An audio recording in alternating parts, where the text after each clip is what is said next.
देखिए, बाढ़ का कहर तो आया है, हर साल आता है, ये कोई नया नहीं है, लेकिन समय से पहले भी आया हुआ है। तो बाढ़ की जो स्थिति है बहुत भयावह है। दिन पर दिन निरंतर गंगा जी काफ़ी उफान मार रही है, बढ़ रही है, जिससे लोगों को आम जनमानस का जीवन नारकीय जीवन बन गया है। अभी से देख लीजिए कितने गाँवों का संपर्क टूट गया है। वहाँ तो हम रेगुलर जा रहे हैं बुढ़ारा क्षेत्र में, वहाँ नखनाम टोला आने जाने का वो संपर्क टूट चुका है, क्योंकि पूरी तरह प्रभावित हो गया है। पोखरापुर होते हुए सबलपुर, वहाँ पैगा के क्या बोल दुबे छपरा पुल के आगे देखिए पानी चढ़ गया है, वहाँ भी आवागमन गाड़ी तक भी नहीं जा रही है। तो ऐसे में प्रशासन शासन इस देश के शासक मुखदर्शक बन के देख रहे हैं। हर जगह नाव का व्यवस्था और खाने पीने का व्यवस्था करना चाहिए, बाढ़ क्षेत्र घोषित करना चाहिए, क्योंकि किसान फसल जो लगाए हुए सारा चीज़ बर्बाद हो चुका है, कुछ बचा ही नहीं। आप देख लीजिए जाकर, पूरे बरहरा के इलाका हो, आरा का कुछ इलाका हो, सभी जगह पानी घुस गया है, फसल बर्बाद हो गया है। लेकिन अभी तक शासन प्रशासन शासक अभी तक घूमकर मुआयना नहीं कर रहा है, नहीं देख रहा है कि किस स्थिति में, किस हालात में किसान मर रहे हैं, जी रहे हैं। उनके मवेशी के लिए चारा व्यवस्था नहीं हो पा रहा है। कई जनप्रतिनिधि भी हैं वहाँ पर पहुँच रहे हैं, बहुत लोग हैं, लोग भी कई रहे हैं। हम लोग तो कंटिन्यू अपना काम कर रहे हैं, क्योंकि पिछले बार भी बाढ़ में हम लोग लगातार अपने अवसर से इतना होता मेरी अपनी आवाज़ को भी खाना खिलाया था। खाना खिलाने रघुपति जी, एक मेरा सवाल है आपसे। और मैं लगातार निरंतर बना हूँ अपने बाढ़ प्रभावित इलाके में, चाहे जहाँ भी हमारी आवश्यकता महसूस होती है, हम सभी बाढ़ पीड़ितों से आग्रह विनती वो करते हैं कि मेरा नंबर नोट कर लीजिए आप सभी लोग, और हमको बुलाइए ज़रूरत पर, और वही हम हेल्प करेंगे। आइए। रघुपति जी, मैं आपसे एक सवाल पूछना चाहता हूँ। आगामी विधानसभा चुनाव है, मात्र कुछ दिन रह चुका है। चुनाव से पहले बरहरा विधानसभा का लोग कहते हैं कि हम बरहरा के बेटी हैं, बरहरा के बहू और बरहरा का बेटा हैं, तो आप अपने आप को कहाँ अलग मानते हैं इस बाढ़ के क्षेत्र में?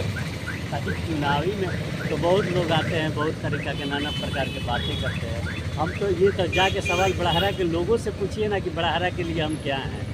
हम तो आजीवन पूरा जीवन को समर्पित कर चुके हैं बड़हरा के लिए। किसी भी 1 बजे रात को कोई बुलाता है, 12 बजे रात को बुलाता है, 2 बजे रात को बुलाता है, तो किसी परिस्थिति में दौड़े जाते हैं कि नहीं, बड़हरा में रहते हैं कि नहीं, ये पता करने की चीज़ है। तो बड़हरा का बेटा कौन होगा, ये बड़हरा के लोग बताने का काम करेंगे 2025 के चुनाव में निश्चित तौर पर। ये फेंकने से नहीं होगा, वहाँ ज़मीन पर खड़ा रहना पड़ता है, उतरना पड़ता है, पाखी और कीचड़ में चलना पड़ता है, सबको साथ लेकर चलना पड़ता है, और हमेशा 5 साल 10 साल लगातार समय देना पड़ता है।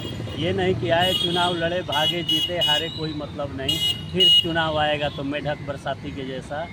ये काम रघुपति यादव। बरहरा विधानसभा में पानी जल स्तर काफ़ी बढ़ने का शुरुआत हो चुका है। आप युवा नेता हैं, बरहरा विधानसभा के लिए क्या कुछ सोचे हैं बाढ़ के लिए? देखिए, बाढ़ के लिए हम लोग लगातार शासन और प्रशासन से दबाव बना रहे हैं, बातचीत चल रही है, हमारी जिलाधिकारी से भी बात हुई है, बरहरा सीओ हो, आरा सीओ हो, सब लोग से हम लोग बातचीत लगातार कर रहे हैं कि बाढ़ में राहत पहुँचाया जाए सभी लोग ज़रूरतमंदों के लिए, और जितना नाव का अधिक व्यवस्था हो सके वो करना अत्यधिक बहुत ज़रूरी है, क्योंकि हर जगह नाव की आवश्यकता पड़ती है, बिना इसके कभी कुछ नहीं हो सकता है।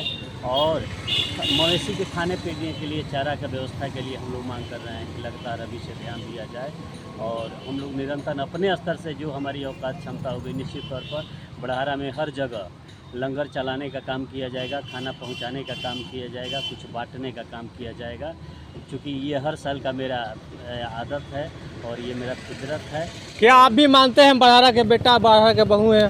भाई ये कहने की जरूरत है, ये बड़हरा में जाइए, आप भी मानते हैं अपने आप को बरहरा के लोगों से पूछिए कि हम बड़हरा के लिए क्या हैं कि नहीं है, अपने मुंह से क्या बोलना है। लोग घोषित कर रहे हैं कि हम बरहरा के बेटी हैं, बरहरा के बहू हैं। तो ये तो बड़हरा के लोग साबित कर देंगे, 2025 में क्लियर कर देंगे कि बड़हरा का बेटा कौन है, जो जनता के बीच में रहेगा, जो जनता के। क्या 2025 में बरहरा विधानसभा में उतरिएगा आप? तेजस्वी यादव जी का कहाँ नाम है, जो जनता के बीच में रहेगा, जनता के दुख सुख में रहेगा, उसी को टिकट मिलेगा। ठोक ठकार कर टिकट देंगे तो तेजस्वी यादव जी कैसे अरे गहरे माफिया को नहीं दे देंगे, ऐसे बिजनेसमैन को नहीं देंगे कि जो कभी सिर्फ बरसाती चुनावी के तरह आए हैं।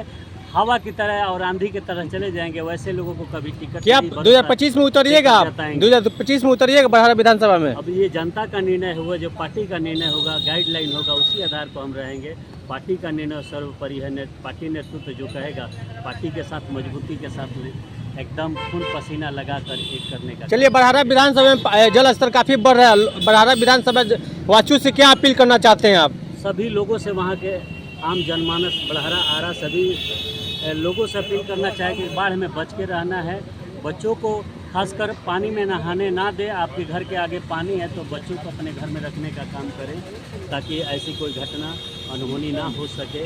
इसके लिए रख रखाव बचाव जरूरी है, और ज़रूरत जहाँ पड़ती है, आवश्यकता पड़ती है तो अपने भाई बेटा रघुपति यादव को याद कीजिए। निश्चित तौर पर भाई आपका बेटा पहुँचने का काम। नाम बता दीजिए अपना आप। रघुपति यादव, भोजपुर, राजद, बड़हरा।